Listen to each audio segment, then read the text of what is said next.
السلام علیکم دوستو، میں امید کرتا ہوں کہ آپ سب خیریت سے ہوں گے۔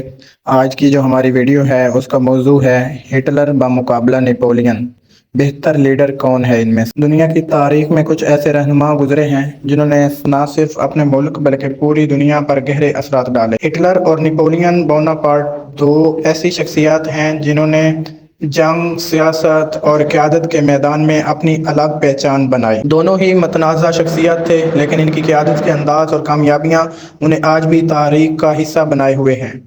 نیپولین بوناپارٹ فرانس کا ایک فوجی جرنیل اور بعد میں خود کو بادشاہ بنانے والا حکمران تھا۔ اس نے انقلاب فرانس کے بعد اقتدار سنبھالا اور یورپ کے بڑے حصے پر فتوحات حاصل کی۔ نیپولین نہایت ذہین تھا۔ اس نے قانونی نظام میں کئی اصلاحات کیں، جن میں نیپولین کوڈ آج بھی قانونی دنیا میں اہم مقام رکھتا ہے۔ وہ تعلیم، معیشت اور فوج میں بہت سی مثبت تبدیلیاں لے کر آیا۔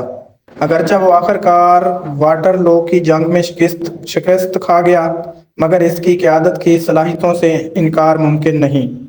دوسری طرف ہٹلر جرمنی کا چانسلر اور نازی پارٹی کا رہنما تھا۔ اس نے پہلی جنگ عظیم کے بعد جرمنی کی تباہ حال معیشت کو مضبوط کیا، قوم پرستی کو فروغ دیا اور ٹیکنالوجی میں ترقی کی راہ ہموار کی۔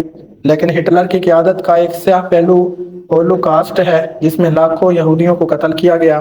دوسری جنگ عظیم کی شروعات بھی ہٹلر کی جارحانہ پالیسیوں کا نتیجہ تھی، جس سے کروڑوں جانیں ضائع ہوئیں۔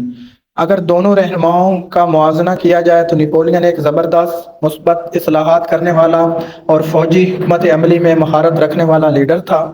ہٹلر اگرچہ عوامی جوش و جذبہ ابھارنے میں ماہر تھا، لیکن اس کی پالیسیوں نے دنیا کو تباہی کی طرف دھکیل دیا۔ نتیجہ یہ ہے کہ نیپولین کو ایک بہتر لیڈر قرار دیا جا سکتا ہے، کیونکہ اس کی قیادت ترقی، نظم و ضبط اور قانون پر مبنی تھی، جبکہ ہٹلر کی قیادت نفرت، نسل پرستی اور تباہی کا باعث بنی۔